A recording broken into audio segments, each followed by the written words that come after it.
حاضرین جمعہ،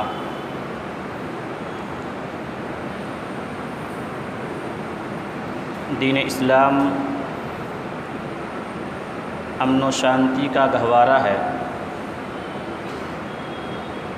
یہ احترام انسانیت کی تعلیم دیتا ہے۔ شریعت اسلامیہ ہر ایسے کام کے کرنے کا حکم دیتی ہے جس کام کے کرنے سے سماج اور معاشرے میں امن و شانتی کا گہوارہ ہو، خیر اور بھلائیاں جنم لیں، اور ہر اس کام سے روکتا ہے، منع کر دیتا ہے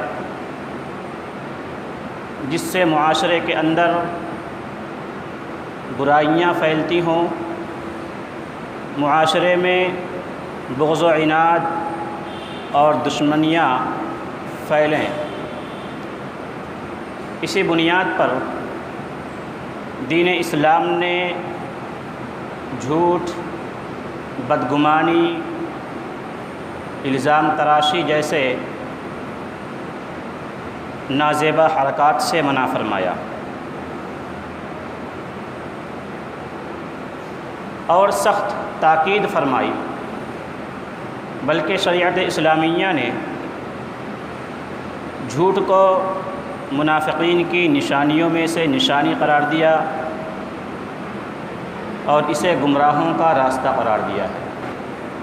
الزام تراشی سے متعلق آج کے خطبے میں کچھ باتیں آپ حضرات کے سامنے قرآن و سنت کی روشنی میں عرض کرنے کی کوشش کروں گا۔ اللہ تبارک و تعالی نے قرآن حکیم سورۃ الاحزاب کے اندر جو آیت کریمہ ہر جمعے کو خطبہ مسنونہ میں پڑھی جاتی ہے، یا ایھا الذین آمنوا اتقوا اللہ وقولوا قولا سدیدا، یہ سورہ احزاب کی آیت نمبر 70 ہے۔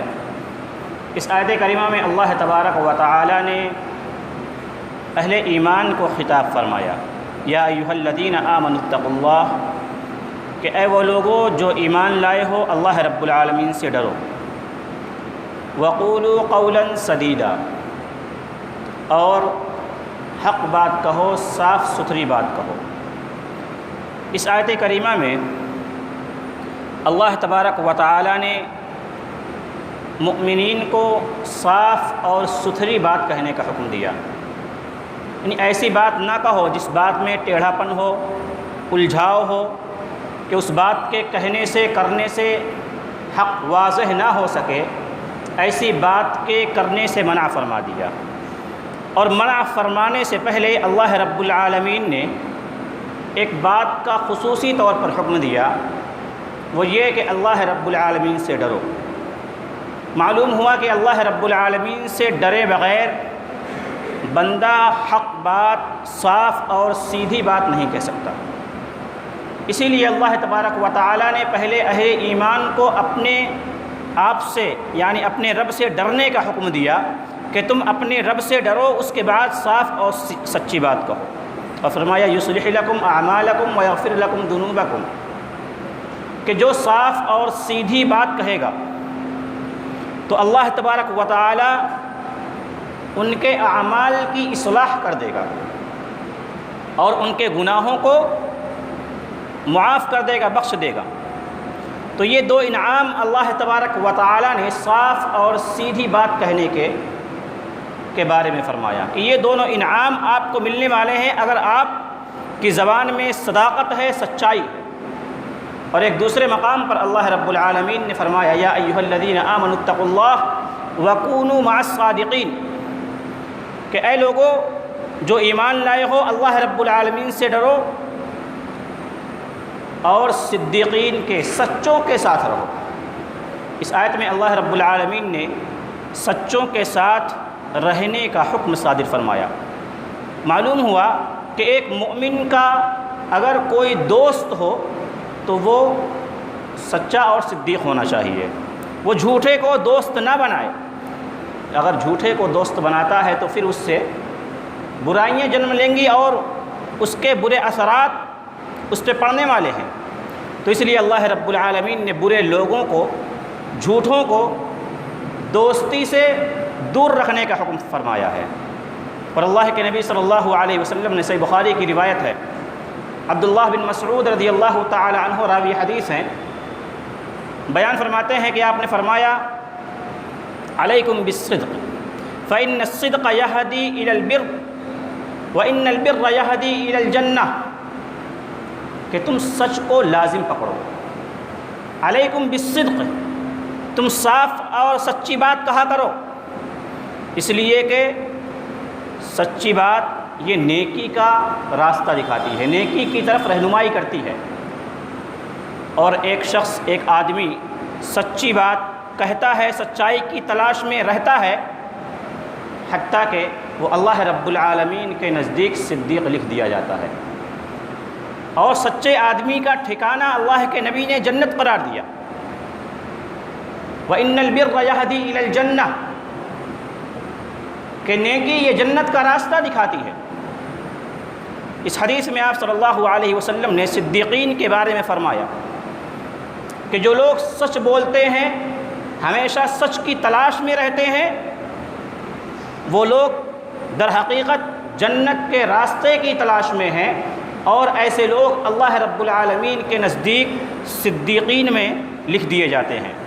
اور صدیقین کا مقام اور مرتبہ آپ جانتے ہوں گے کہ انبیاء کے بعد آتا ہے۔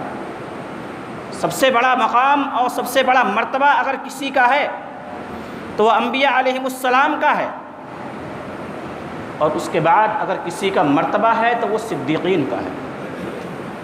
معلوم ہوا صدیقین میں سے ہونا، سچے لوگوں میں شامل رہنا، یہ بہت بڑی خوش بختی کی علامت ہے۔ مزید اللہ کے نبی نے فرمایا وَإِيَّاكُمْ وَالْكَذِبَ، اور جھوٹ سے اجتناب کرو، جھوٹ سے بچو، اس لیے کہ جھوٹی بات یہ فسق و فجور ہے، فسق و فجور کا راستہ دکھاتی ہے، اور فسق و فجور، گناہ والے عمل، یہ جہنم کا راستہ ہے۔ اور ایک آدمی جھوٹ بولتا ہے، جھوٹ کی تلاش میں رہتا ہے، وَيَتَحَرَّى الْكَذِبَ حَتَّى يُكْتَبَ عِندَ اللَّهِ كَذَّابًا، کہ وہ جھوٹ کی تلاش میں رہتا ہے یہاں تک کہ اللہ کے نزدیک جھوٹا لکھ دیا جاتا ہے۔ اللہ کے نبی صلی اللہ علیہ وسلم نے اپنی امت کو یہ تلقین فرمائی کہ ہمیشہ سچ بولا کرو اور سچے لوگوں کے ساتھ رہو، بلکہ بدگمانی کرنے سے بھی منع فرمایا، کیونکہ بدگمانی کرنا یہ بہت بڑا جھوٹ ہے۔ بدگمانی کرنے سے ہی بہت سارے جرائم، بہت سارے گناہ جنم لیتے ہیں۔ اللہ کے نبی نے فرمایا ایاکم والظن فإن الظن اکذب الحدیث، کہ تم گمان کرنے سے بچو، اس لیے کہ گمان کرنا، کسی کے بارے میں بدگمانی کرنا، یہ سب سے بڑا جھوٹ ہے۔ اکذب الحدیث کا لفظ اللہ کے نبی نے فرمایا کہ بدگمانی کرنا یہ سب سے بڑا جھوٹ ہے۔ معلوم ہوا بدگمانی کرنے سے بھی ہمیں اجتناب کرنا چاہیے، بچنا چاہیے۔ برادران اسلام، الزام تراشی یہ ایک ایسا فعل ہے کہ اللہ کے نبی صلی اللہ علیہ وسلم نے الزام تراشی کو منافقین اور گمراہ لوگوں کا راستہ قرار دیا ہے۔ اور یہ الزام تراشی صرف ہم ایک دوسرے پر نہیں کرتے کہ کسی کے اوپر تہمت لگا دی جائے، مرد عورتوں پر، عورتیں مردوں پر، نہیں، بلکہ اس سے اللہ رب العالمین کی ذات بھی نہیں بچی۔ اللہ رب العالمین کی ذات پر بھی الزامات لگائے گئے، تہمتیں لگائی گئیں۔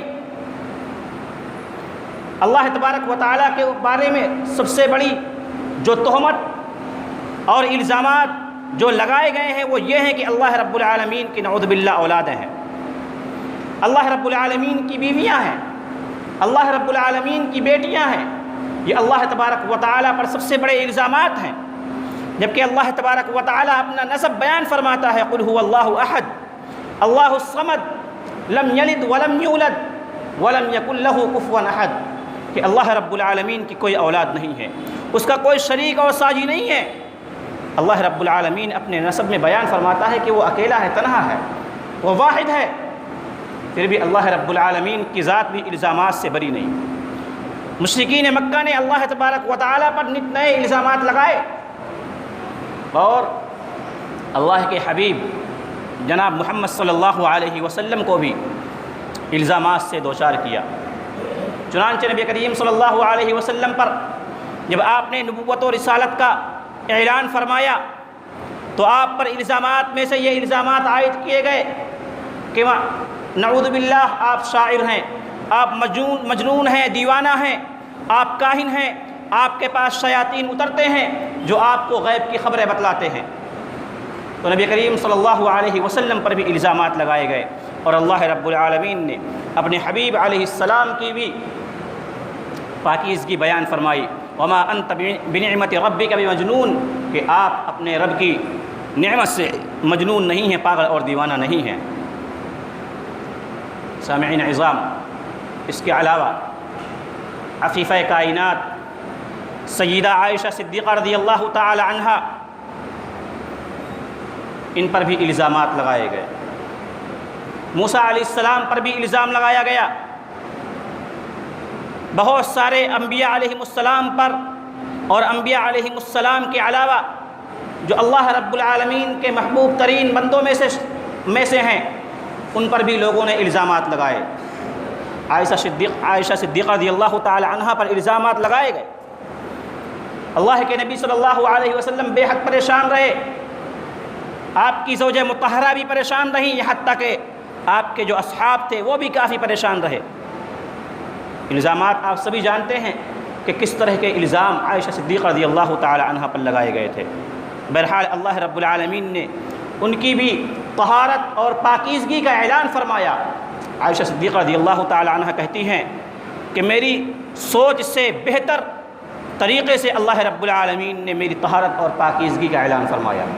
کہتی ہیں کہ میں یہ خیال کرتی تھی، میں سوچتی تھی کہ شاید اللہ رب العالمین اپنے نبی کو بذریعہ وحی یہ بتلا دے کہ عائشہ صدیقہ پاک ہیں، لیکن اللہ رب العالمین نے ایسا نہیں کیا، بلکہ اللہ رب العالمین نے قرآن حکیم کے اندر آیات کریمہ نازل فرمائی، جن آیات میں اللہ رب العالمین نے عائشہ صدیقہ رضی اللہ تعالی عنہا کی طہارت اور پاک دامنی کا اعلان فرمایا۔ تو طہارت، الزامات اور الزام تراشی کا یہ معاملہ شروع سے چلا آتا ہے، شروع سے چلا آ رہا ہے، اور اس سے کوئی بھی شخص بچا نہیں ہے۔ ہمارے اسلاف میں امام بخاری علیہ الرحمہ، ان پر بھی الزام لگائے گئے، امام مالک رحمۃ اللہ علیہ، ان پر بھی الزام لگائے گئے، امام ابن تیمیہ علیہ الرحمہ، بہت بڑے بڑے محدثین، الزامات لگانے کی وجہ سے انہیں شہر بدر ہونا پڑا، جیلوں میں جانا پڑا۔ تو الزام لگانا یہ ہمارے سماج اور معاشرے کا ناسور بن گیا ہے، اور اللہ کے نبی صلی اللہ علیہ وسلم نے اپنا ایک خواب ذکر کیا۔ راوی حدیث جابر بن سمرہ رضی اللہ تعالی عنہ ہے، بیان فرماتے ہیں کہ مجھے فرشتے جب لے کر گئے اس رات آ کے، تو کہا آگے بڑھیے۔ میں نے کچھ چیزیں دیکھی، جن میں سے ایک جگہ میں نے دیکھا کہ کچھ لوگ ہیں کہ ان کے جبڑے چیرے جا رہے ہیں، ان کے جبڑے چیرے جا رہے ہیں۔ میں نے پوچھا یہ کون لوگ ہیں؟ کہا یہ وہ لوگ ہیں جو جھوٹ بولتے تھے اور پھر اس کی نشر و اشاعت کرتے تھے، پھیلاتے تھے۔ یعنی وہ ایسا جھوٹ بولتے تھے کہ ان کا وہ جھوٹ دور دور تک دنیا میں پھیل جاتا تھا، جس کی بنیاد پر انہیں یہ سزا دی جا رہی ہے، اور یہ سزا انہیں قیامت تک دی جاتی رہے گی۔ اور اللہ تبارک و تعالیٰ نے ایسے لوگوں کو، جو لوگ سماج اور معاشرے کے اندر بے حیائی پھیلاتے ہیں، بدامنی پھیلاتے ہیں، کسی کے اوپر اتہامات کا سلسلہ جاری کرتے ہیں، ان کے بارے میں فرمایا ان الذين يحبون ان تشيع الفاحشة في الذين آمنوا لهم عذاب أليم في الدنيا والآخرة والله يعلم وأنتم لا تعلمون، کہ بے شک جو لوگ اہل ایمان میں، مؤمنوں میں بے حیائی کو عام کرنے کی خواہش رکھتے ہیں، آرزومند ہیں کہ اہل ایمان میں، مسلمانوں میں بے حیائیاں پھیلیں، برائیاں جنم لیں، لہم عذاب علیم فی الدنیا والآخرہ، ان کے لیے دنیا میں بھی اور آخرت میں بھی دردناک عذاب ہے۔ واللہ یعلم وانتم لا تعلمون، اور اللہ رب العالمین جانتا ہے تم نہیں جانتے۔ معلوم کیا ہوا کہ اللہ رب العالمین ان لوگوں کو دردناک عذاب سے دوچار کرنے والا ہے جو لوگ دنیا میں اہل ایمان کے درمیان بے حیائیاں پھیلاتے ہیں، برائیاں پھیلاتے ہیں۔ اور یہ آیت کریمہ اللہ تبارک و تعالیٰ نے عائشہ صدیقہ رضی اللہ تعالی عنہ کے ضمن میں نازل فرمائی ہے کہ عائشہ صدیقہ رضی اللہ تعالی عنہ پر الزامات لگائے گئے، بدکاری کا الزام لگایا گیا، اس ناحیے سے اللہ رب العالمین نے اس آیت کو نازل فرمایا۔ معلوم ہوا کہ الزامات لگانے سے اللہ رب العالمین بہت سخت عذاب دینے والا ہے۔ اور اللہ کے نبی صلی اللہ علیہ وسلم اس تعلق سے فرماتے ہیں، آپ صلی اللہ علیہ وسلم نے فرمایا الا انبئکم باکبر الکبائر۔ اس حدیث کے راوی ابو بکرہ الثقفی رضی اللہ تعالی عنہ ہیں، کہتے ہیں اللہ کے نبی نے فرمایا الا انبئکم باکبر الکبائر، کیا میں اکبر الکبائر یعنی بڑے گناہوں کے بارے میں تمہیں مطلع نہ کروں، خبردار نہ کر دوں؟ قالوا بلا یا رسول اللہ، صحابہ کرام نے کہا اللہ کے نبی کیوں نہیں، اب ضرور ہمیں ان گناہوں کی خبر دیں جو سب سے بڑے گناہ ہیں۔ اللہ کے نبی نے ارشاد فرمایا الاشراک باللہ، کہ اللہ کے ساتھ کسی کو شریک ٹھہرانا، وعقوق الوالدین، اور والدین کی نافرمانی کرنا۔ راوی حدیث کہتے ہیں وکان متکئا فجلس، اللہ کے نبی صلی اللہ علیہ وسلم ٹیک لگائے ہوئے تھے، سہارا لیے بیٹھے ہوئے تھے۔ آپ نے جب یہ دونوں باتیں ارشاد فرمائی آپ ٹیک کے سہارے تھے، پھر جب اگلی بات آپ کو بیان کرنا ہوئی تو فجلس، آپ بیٹھ گئے، آپ نے سہارا چھوڑ دیا، ٹیک چھوڑ دیا۔ گویا کہ اپنی امت کو ایک بہت بڑی تباہی اور بربادی سے بچانے کے لیے آپ آگاہ فرما رہے ہوں۔ آپ نے کہا الا وقول الزور وشہادت الزور، الا وقول الزور وشہادت الزور۔ راوی حدیث کہتے ہیں اللہ کے نبی صلی اللہ علیہ وسلم اس جملے کو بار بار دہرا رہے ہیں، بار بار کہہ رہے ہیں، کہتے ہیں کہ میں نے یہ خواہش ظاہر کہ اے کاش کہ آپ خاموش ہو جائیں، کہ جھوٹی بات بیان کرنے سے بچو، جھوٹی گواہی دینے سے بچو، قول الزور و شہادت الزور، جھوٹی بات بیان کرنا اور جھوٹی گواہی دینے سے اجتناب کرو، بچو۔ اکبر الکبائر میں اللہ کے نبی صلی اللہ علیہ وسلم نے اس کو شمار کیا ہے کہ اگر کوئی جھوٹ بولتا ہے، کسی کے بارے میں جھوٹی گواہی دیتا ہے تو وہ بہت بڑے گناہ کا ارتکاب کر رہا ہے۔ اور علی بن ابی طالب رضی اللہ تعالی عنہ کے بارے میں آتا ہے کہ علی بن ابی طالب رضی اللہ تعالی عنہ کہتے ہیں کہ کسی پر الزام لگانے والا یا اس الزام کو لوگوں میں پروموٹ کرنے والا، نشر و اشاعت کرنے والا، یہ دونوں گناہوں میں برابر کے شریک ہیں۔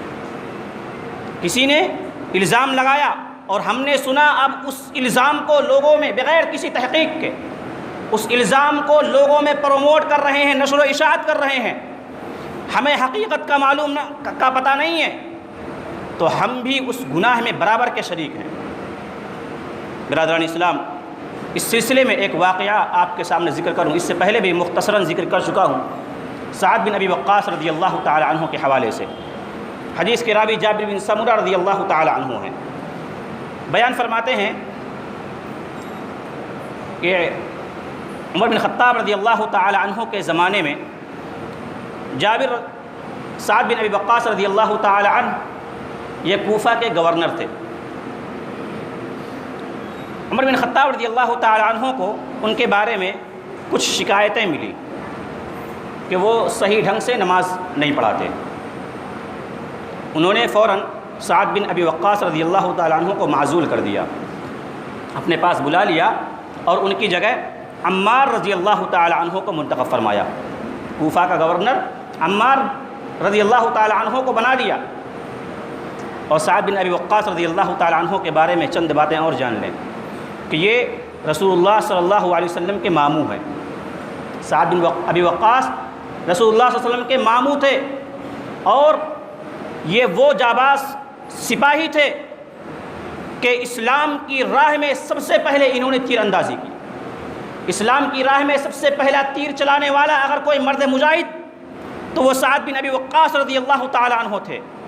اور سعد بن ابی وقاص رضی اللہ تعالی عنہ یہ عشرہ مبشرہ میں سے ہیں، وہ 10 صحابہ کرام جن کو ایک ہی مجلس میں ایک ہی وقت میں اللہ کے نبی صلی اللہ علیہ وسلم نے جنت کی بشارت دی، جنت کی خوشخبری سنائی تھی، ان میں سے سعد بن ابی وقاص رضی اللہ تعالی عنہ تھے۔ اور ان پر یہ الزام عائد کیا جاتا ہے نعوذ باللہ کہ سعد بن ابی وقاص صحیح ڈھنگ سے ہمیں نماز نہیں پڑھا رہے ہیں۔ اور ایک خوبی اور تھی کہ وہ مستجاب الدعوات تھے، کوئی بھی دعا کرتے اللہ رب العالمین ان کی دعا کو فوراً قبول کر لیتا۔ یہ خصوصیات ہیں سعد بن ابی وقاص رضی اللہ عنہ کی۔ بہرحال سعد بن ابی وقاص رضی اللہ تعالی عنہ کو عمر بن خطاب رضی اللہ تعالی عنہ نے بلوایا اور کہا تمہارے بارے میں یہ شکایتیں مجھے ملی ہیں، کیا تم صحیح ڈھنگ سے نماز نہیں پڑھاتے؟ کہا اللہ کی قسم میں ان لوگوں کو رسول اللہ صلی اللہ علیہ وسلم والی نماز پڑھاتا ہوں۔ اور عشاء کی نماز کا تذکرہ کرتے ہوئے کہا کہ میں پہلی 2 رکعتیں لمبی اور آخری 2 رکعتیں مختصر کراتا ہوں، ان میں کسی بھی طرح کی کوئی کمی بیشی نہیں کرتا۔ عمر بن خطاب رضی اللہ عنہ کہتے ہیں کہ مجھے تم سے اسی بات کی امید تھی۔ بہرحال ادھر سعد بن ابی وقاص رضی اللہ تعالی عنہ کو عمر بن خطاب نے چند ایک یا ایک سے زائد لوگوں کے ساتھ کوفہ روانہ فرمایا تحقیق کے لیے کہ جاؤ اور حقیقت کا پتہ لگاؤ، حقیقت کیا ہے۔ سعد بن ابی وقاص رضی اللہ تعالی عنہ کے ساتھ ایک یا چند احباب کوفہ جاتے ہیں۔ کوفہ پہنچنے کے بعد تمام مساجد کا احاطہ کیا جاتا ہے، ایک ایک مسجد میں جا کر کے معلوم کیا جاتا ہے کہ سعد بن ابی وقاص تمہیں کیسی نمازیں پڑھاتے ہیں۔ سب نے تعریف کی۔ جب وہ قافلہ مسجد بنی عبس میں گیا اور وہاں پر تحقیق و تفتیش کی تو ایک شخص جس کا نام تھا اسامہ بن قتادہ، اس کی کنیت ابو سعدہ ہے، وہ کھڑا ہوا اور اس نے کہا کہ جب تم اللہ رب العالمین کا حوالہ دے کر یہ باتیں معلوم کر رہے ہو تو آئیے میں تمہیں بتاتا ہوں کہ سعد بن ابی وقاص کے بارے میں کہ وہ کیسی نمازیں پڑھاتے ہیں یا سچائی کیا ہے۔ بہرحال وہ شخص کھڑا ہوا اور اس نے کہا کہ سعد بن ابی وقاص میدان جنگ میں نہیں جاتے، جب مال غنیمت آتا ہے تو مال غنیمت برابر تقسیم نہیں کرتے، اور جب لوگوں کے درمیان کسی بات کا فیصلہ کرنا ہوتا ہے تو ناانصافی کرتے ہیں، انصاف کے ساتھ فیصلہ نہیں کرتے۔ یہ 3 الزامات ابو سعدہ نے سعد بن ابی وقاص پر لگائے۔ سعد بن ابی وقاص رضی اللہ عنہ کھڑے ہوئے اور کہا اللہ کی قسم، اللہ رب العالمین سے انہوں نے دعا کی کہ جو باتیں تم نے کہی ہیں میں تمہارے بارے میں 3 دعائیں کرتا ہوں کہ اللہ اگر یہ شخص جھوٹا ہے تو اسے لمبی عمر عطا کر، اس کی عمر طویل کر دے، بڑھا دے، اور اسے غربت و افلاس میں مبتلا کر دے، اور اسے فتنے میں مبتلا کر دے۔ یہ 3 دعائیں سعد بن ابی وقاص نے اس شخص کو دی۔ راوی حدیث عبد الملک بیان فرماتے ہیں کہ میں نے دیکھا اس شخص کو کہ جب اس سے کوئی پوچھتا بڑھاپے کے عالم میں تو وہ کہتا کہ مجھے سعد بن ابی وقاص کی بد دعا لگ گئی ہے، اس کی بھویں اس کی آنکھوں پر آ گئی تھیں، وہ راستے میں چلتی ہوئی نوجوان لڑکیوں کو چھیڑتا تھا، غربت و افلاس کا یہ عالم ہو گیا کہ وہ لوگوں سے بھیک مانگا کرتا تھا۔ اور اس کے بارے میں ایک بات اور ذکر کی کہ وہ ہر اس فتنے کا شکار ہو جاتا جو بھی فتنہ اس زمانے میں برپا ہوتا، یعنی تمام فتنوں میں وہ شخص مبتلا رہتا تھا۔ یہ سعد بن ابی وقاص رضی اللہ تعالی عنہ کی بد دعا کا اثر تھا۔ اس شخص نے سعد بن ابی وقاص رضی اللہ تعالی عنہ پر الزامات لگائے، تہمتیں لگائیں، جھوٹی باتیں ان کی جانب منسوب کیں۔ آج بھی ہمارا یہ عالم ہے کہ ہم اپنے مسلمان بھائیوں کی جانب جھوٹی باتیں منسوب کرتے ہیں، اور منسوب کرتے ہوئے ذرہ برابر اس کی عزت اور اس کے اکرام کے بارے میں نہیں سوچتے کہ اس کا کیا ہونے والا ہے۔ برادران اسلام، اگر آپ کے اس بھائی نے اللہ رب العالمین سے دعا کر دی اور عرش کو جھنجھوڑ دیا اس کی دعا نے، اور اللہ رب العالمین نے اگر اس کی دعا کو قبول کر لی، تو آپ کا کیا عالم ہوگا۔ جو آج ہم اپنے مسلمان بھائیوں کو الزامات میں گھیرے رہتے ہیں، خواہ خاندانی لڑائی ہو، کیسا بھی معاملہ ہو، مساجد کا ہو، مدارس کا ہو، کوئی بھی معاملہ ہو، ہم اپنے بھائیوں پر الزامات لگانے سے ذرہ برابر نہیں کتراتے۔ سامعین عظام، اس تعلق سے آئیے چند باتیں اور آپ کے سامنے ذکر کروں کہ الزامات ہمارے معاشرے میں دو طرح سے لگایا جاتا ہے۔ ایک تو عورتیں مردوں پر لگاتی ہیں اور دوسرے مرد حضرات عورتوں پر لگاتے ہیں۔ جب کوئی مرد کسی عورت کے پیچھے رہتا ہے اور وہ عورت اس کے جھانسے میں نہیں آتی، تو پھر وہ اس پر الزام لگا دیتا ہے کہ یہ عورت ایسی ہے۔ یا دو خاندان آپس میں لڑ رہے ہوں اور لڑتے ہوئے مد مقابل اپنے سامنے والے کے حق میں ان کی بہو بیٹیوں کے بارے میں، ان کی لڑکیوں کے بارے میں طعن و تشنیع کرتا ہے، الزامات لگاتا ہے۔ یہ آج ہمارے سماج اور معاشرے کا ناصور ہے۔ اسی طرح سے ساس اپنی بہوؤں کو، بہویں اپنی ساس کو، بھاوج اپنی نندوں کو، نند اپنی بھاوجوں کو لڑائی کے موقع پر الزامات سے دوچار کرتی ہیں۔ صحیح بخاری کی روایت، راوی حدیث ابو ہریرہ رضی اللہ تعالی عنہ ہے، فرمایا اللہ کے رسول صلی اللہ علیہ وسلم نے ارشاد فرمایا اجتنبوا السبع الموبقات، کے 7 ہلاک کر دینے والے گناہوں سے بچو۔ الشرک باللہ، اللہ رب العالمین کے ساتھ شرک کرنا، والسحر، جادو کرنا،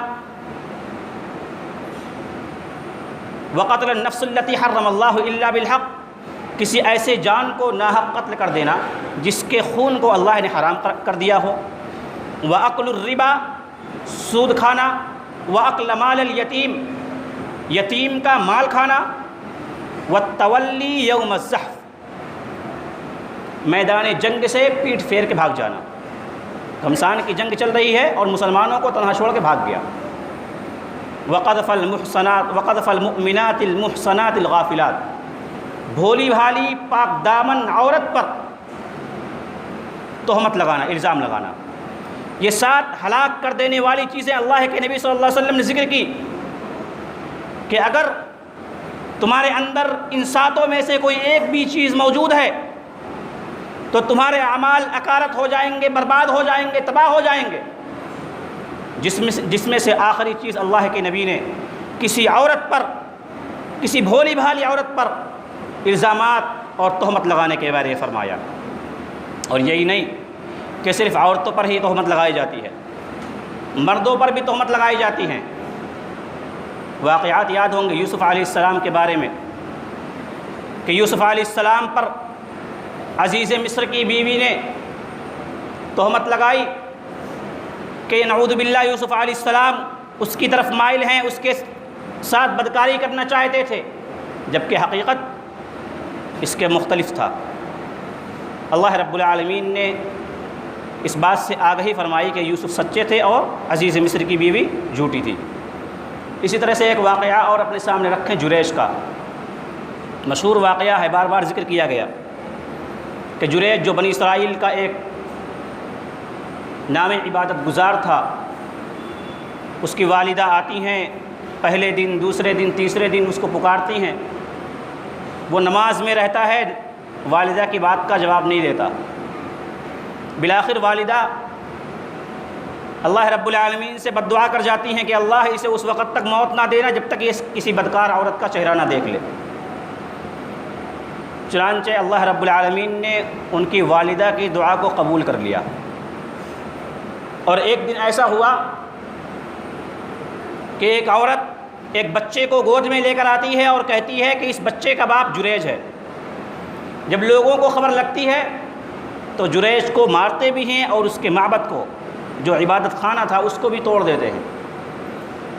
چنانچہ جریج وضو کرتے ہیں، 2 رکعت نماز کے لیے کھڑے ہوتے ہیں، اللہ رب العالمین سے دعا کرتے ہیں، اس کے بعد اس بچے کو گود میں لیتے ہیں، پوچھتے ہیں بچے تیرا باپ کون ہے؟ کہتا ہے فلاں چرواہا۔ اللہ رب العالمین نے وہاں بھی حقیقت سے پردہ ہٹا دیا۔ معلوم کیا ہوا کہ صرف عورتوں پر ہی الزامات نہیں لگائے جاتے، مردوں پر بھی الزامات لگائے جاتے ہیں، اور اس میں خواہ آپ عورتیں مردوں پر لگائیں یا مرد عورتوں پر لگائیں، گناہ میں دونوں برابر کے شریک ہیں۔ ان کے اعمال اکارت ہو جائیں گے، برباد ہو جائیں گے اگر حقیقت سے کوئی واسطہ نہیں ہو۔ اور اگر الزامات لگانے میں آپ سچے ہیں، آپ ذرا غور کریں کہ شریعت نے کتنی زیادہ کڑی سزا رکھی ہے یا کتنی زیادہ کڑی شرائط رکھے ہیں کہ اگر آپ کسی پر الزامات لگا رہے ہیں تو اس کے لیے آپ کو 4 گواہ لانے ضروری ہیں۔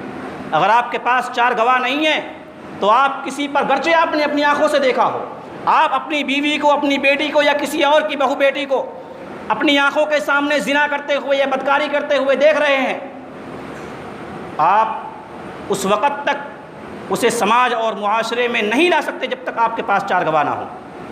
اگر آپ نے 4 گواہ پیش نہ کیے، آپ سچے ہیں، بالکل سچے ہیں، اللہ رب العالمین بھی جانتا ہے سچے ہیں، لیکن اگر آپ 4 گواہ نہیں لاتے ہیں تو آپ جھوٹے سمجھے جائیں گے اور آپ کے اوپر 80 کوڑے لگائے جائیں گے۔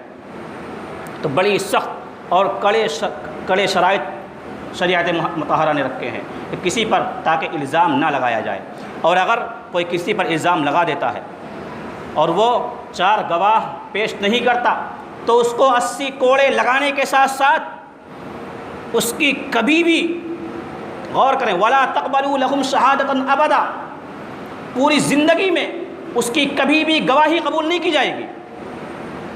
کتنی کڑی اور سخت سزا ہے۔